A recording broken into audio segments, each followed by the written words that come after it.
I think so good. Feel ko naman bagay naman siya. Alin dito? Good morning, everyone! It's 6:15. Actually, nakagising ako mga 5:40 yata, ganyan. Kumain na ako saglit ng isang piece of wheat bread. Tapos, nilaro ko lang yung Love and Tea Space ng konti habang inaantay ko mag-charge to. Nagulat kasi ako, 29 na pala. Tapos sabi ko, hala, kasi hindi ko namalaya na patapos na yung March. Nakakaloko tong March na to. Parang ang bilis ng panahon. Baka mamaya may muta pa ako. Last night, I finished Brideshead Revisited. Finally! Grabe to. I mean, gusto ko na matapos to kasi, ewan ko, maganda naman siya. Beautifully written as always. Tapos, may mga descriptions or linya na talaga. Ooh! Ganda. Pero yung overall, yung experience ko sa kanya, it wasn't really that. I'm not criticizing this book na pangit siya or whatever. Pero yung experience ko talaga sa kanya, hindi ko alam kung bakit. Like, parang akong gusto ko na siya matapos. As in, konti na lang i-DNF ko na siya. As in, kasi siguro, ang taas siguro na expectations ko kasi hindi ako nagbabasa ng mga summary ng libro. So, since I've heard a lot of good things about it, sabi ko, alam mo yung nag-aantay ako ng build-up. Wala pala. So, kaya siguro hindi maganda yung experience ko sa kanya kasi wala lang. Nag-expect lang talaga ang first one na to. But, since we're going to finish my reads today, we're gonna read all day. I-check ko lang yung Goodreads ko kung ilan na yung nabasa ko this month. Wait. 1, 2, 3, 4. Apat na yung libro na nababasa ko this March. So, I think I just need maybe 2 more. My monthly goal ako sa reading. 6, 7 in order to hit 77 books this year na read ko. So, very ambitious. Ito na yung isa sa mga libro. As you all know, sinimulan ko siya nakaraan. Pero, I'm debating on alin dito. This sounds more interesting, yung On the Road by Jack. But I also wanted to read this, yung Kid the Gate by Natsumi Soseki. Natsumi Soseki is a very famous Japanese classic author. Well, sabi dito sa On the Road, the novel that defined a generation. Di ko talaga alam kung ano meron dito. Alam ko lang road trip. Like on the road sila, ganon. Maybe ito na lang. Siguro. 6:20.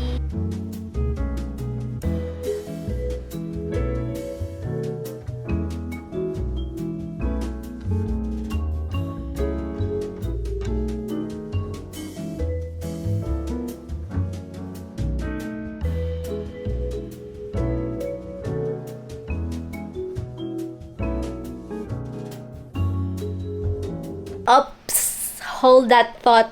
Kasi, na-realize ko, iba pala to. Iba tong binabasa ko kasi I was expecting the post-apocalyptic na libro. Yun pala, ang gusto ko palang basahin na libro is The Road by Conan McCarthy. Tama ba yun? Kaya pala nag-expect ko. Sabi ko parang hindi naman siya post-apocalyptic after reading 2 chapters. Mali ba ako?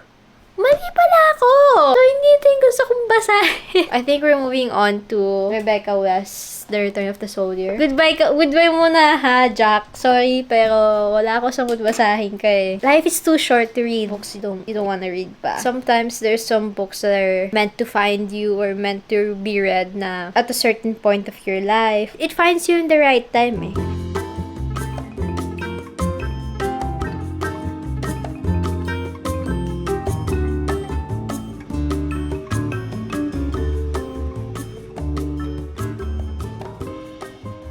I just finished the first chapter of this novella. And naalala ko lang ngayon kung bakit sobrang interested ako sa kanya. Kasi yung first chapter, agad, yung medyo sinabi niya na yung premise ng book. And sobrang interesting talaga niya kasi ang nangyari, di ba may pamilya. Babae, yung asawa niya is a soldier. I can't pronounce the soldier. Yun, soldier. Word. Tagal na daw hindi nagsusulat ng asawa niya. So medyo nagpapanik na sila ng yung narrator saka yung asawa, babae. Kasi yung narrator cousin lang nung lalaki. Tapos, may dumating na babae dun sa bahay nila. Hinahanap yung asawa ng babae. Parang kinabahan siya yung babae, baka mamaya biglang may something eh. Alam naman niya wala pang right sa kanya yung parang association, yung gobyerno, ganyan na may nangyari sa asawa niya, ganun. Then, sabi ng babae na dumating, ikaw ba yung asawa? Ganyan. Kasi, sinabi niya na si Chris, yung soldier na lalaki, is hurt. Hindi naniniwala yung asawa kasi parang sabi niya, susulat naman yung gobyerno sa akin kung may nangyari sa kanya. So, anong ginagawa mo? Like, nabasa mo lang ba sa papers, kailangan mo ba ng pera? Ganyan. Hindi kasi agad sinasabi nung babaeng dumating kung anong pakay niya. And paano naman niya nasabi na hurt si Chris? Wala ngang any news. So, bakit siya pa yung may alam, diba? Nagiging panicky siya, anxiety siya, ganyan. Ayaw niya talaga i-direct sabihin. Pero, in the end, sinabi niya din dun na sa kanila, sa cousin. Chris is hurt, pero not physically na ill na sobrang wala ng paa, ganyan. Pero, nagkaroon siya ng amnesia. Tapos, he seems to only remember her or yung last time na magkasama sila. Parang nakalimutan niya na yung asawa niya, yung anak niya, yung pamilya niya. Pero naalala na lang niya yung girl from his past. I don't know. Let's see. It's very interesting sa akin kasi I fuck with amnesia or alam mo yun, lost memories na kind of books. Especially this one kasi ang na-recall lang na niya memories is up to the strange woman na era niya.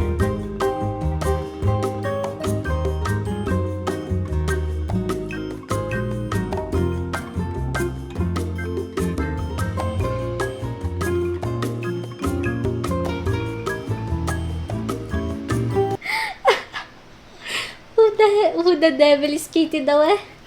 This is getting so good! Ah!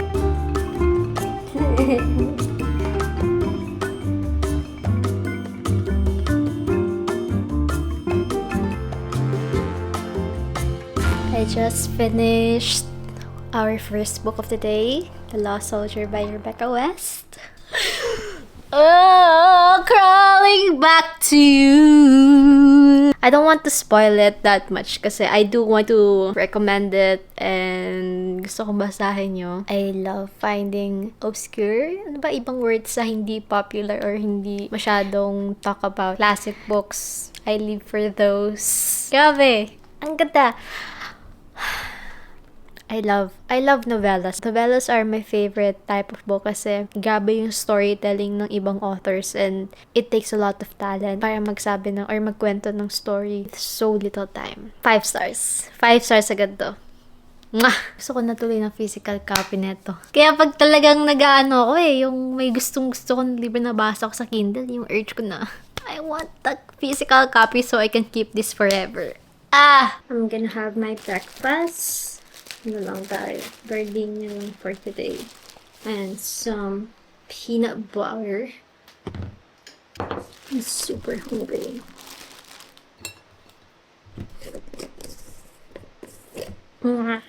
Hello, welcome to episode 1 of Amateur Cooking kasi ngayon lang ako natuto magluto after mag-move out kasi wala ganun talaga.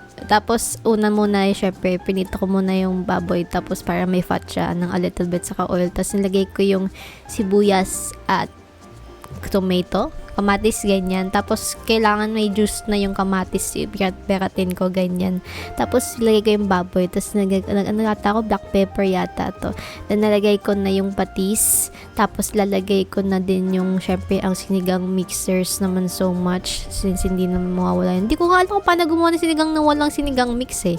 Hindi ko alam kung ano magiging lasa niya. Hindi ako marunong magsampalok. Pero, okay na to. Kasi, beginner-friendly, kinemeres to. O nga pala, itong sinigang ko is sad kasi wala masyado tong vegetables. Kasi sayang pag hindi ko naman kinain, diba? Wag na natin ilagay. But anyways, ito yung secret recipe ko, which is in ground cinnamon. Sobrang sarap talaga i-try niya. Na-discover ko lang yan kasi hindi ko alam nung nagluluto ako, bigla na lang ako nagkaroon ng urge na maglagay-lagay ng kung ano-ano. And yun yung pinang nag-stick sa akin yung cinnamon. Then, add na natin yung water. Tapos, depende naman kasi sa inyo. Pero sa akin, syempre, gusto ko yung mababad yung baboy para mawala yung mga maluto ayan. Tapos, lagay natin labanos kasi wala may labanos dito eh. Tapos, lagay natin ng konting seasoning pa kasi kulang pa ng lasa. Then, lagay ko yung kangkong. Sobrang laki ng mga leaf. Tapos, medyo hindi na kasya sa pot. Pero, yan. After a while naman, nagano na siya. Lumiit na siya. Tapos, yan. Tapos na. This is the best combo, sinigang and fukujinzuke. Fukujinzuke.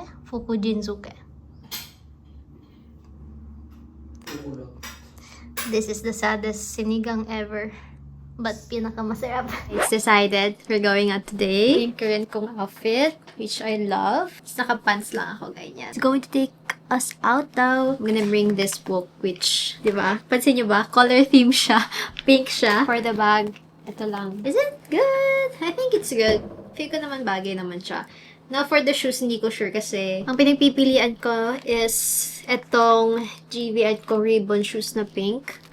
Kaso nga lang, not really sure if it's comfortable for long walks. Kasi I've tried this before. Comfy naman siya, actually. In terms of kasi, sabi ni Emani, lakad-lakad lang kami dun. Kasi he felt bad na I was staying at home all week. As in, hindi pa ako masyado lumalabas. Except yung nag-grocery lang. But like, yung talagang relax, ganyan. I was just home all week. And, I don't know. What should I wear?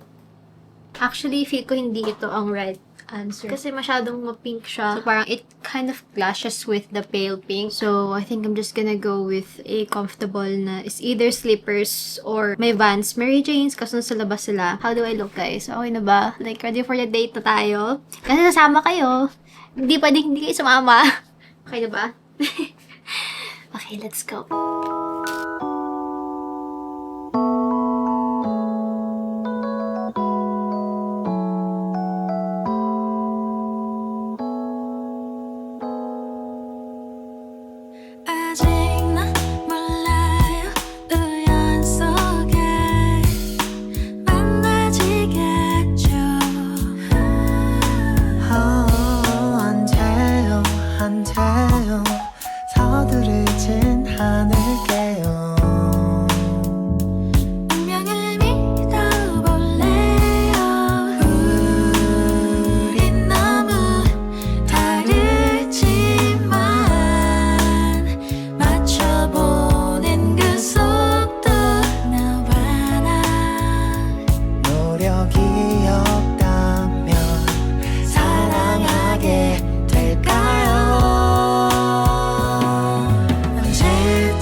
Sarap nito.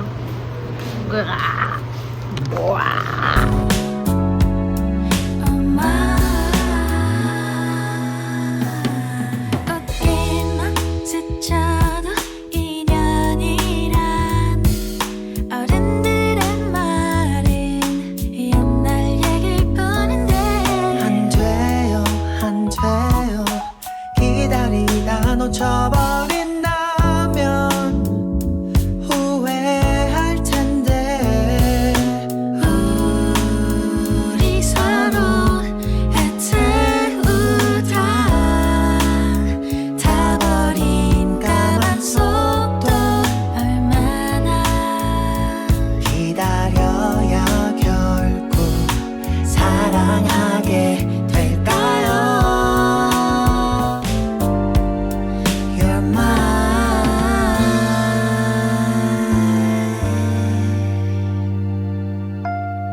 Hello.